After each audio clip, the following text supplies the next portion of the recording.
In the entire first Christian century, Jesus is not mentioned by a single Greek or Roman historian, religion scholar, politician, philosopher, or poet. His name never occurs in a single inscription, and it is never found in a single piece of private correspondence. Zero, zip, references.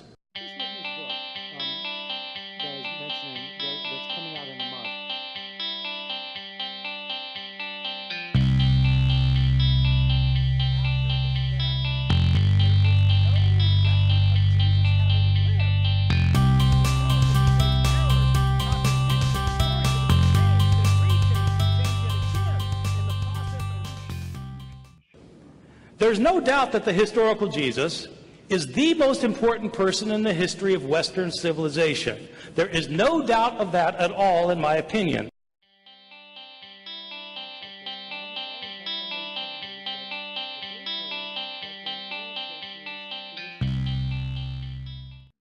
Private correspondence, zero, zip, references.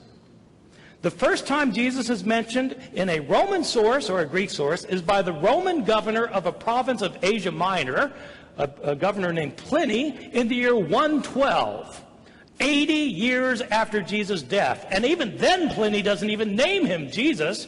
He simply refers to his name Christ in passing.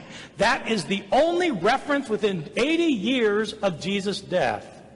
Jesus is mentioned two times, very, very briefly, by the Jewish historian Josephus in the year 93, over 60 years after his death, but he's mentioned in no other Jewish source of the first century at all.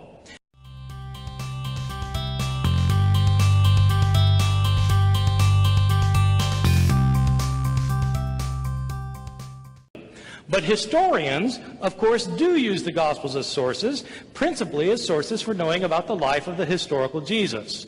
They have to, because there are no other sources that are reliable that exist, which leaves us with a problem, since the only sources that do exist are the Gospels, and they're not reliable either. There's no doubt that the historical Jesus is the most important person in the history of Western civilization. There is no doubt of that at all, in my opinion.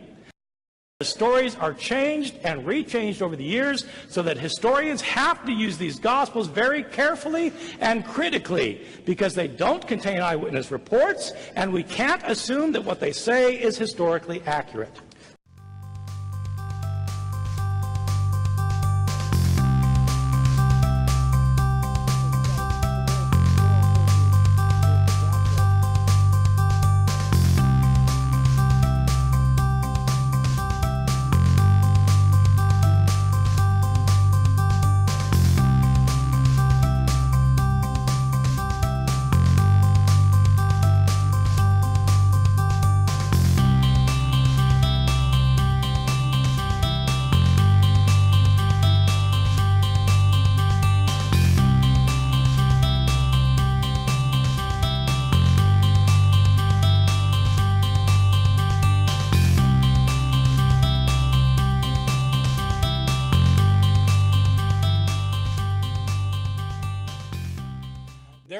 The reason for thinking Jesus existed is because he is abundantly attested in early sources.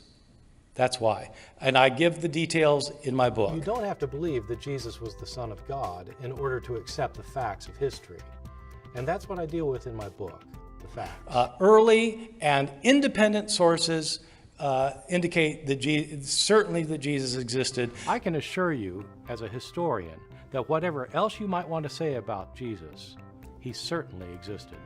The historical Jesus may not have been the person that people imagine today, but he was a real person, and we can know some things about him. You know, if you want to go where the evidence goes, I think that atheists have done themselves a disservice by jumping on the bandwagon of mythicism, because, frankly, it makes you look foolish to the outside world.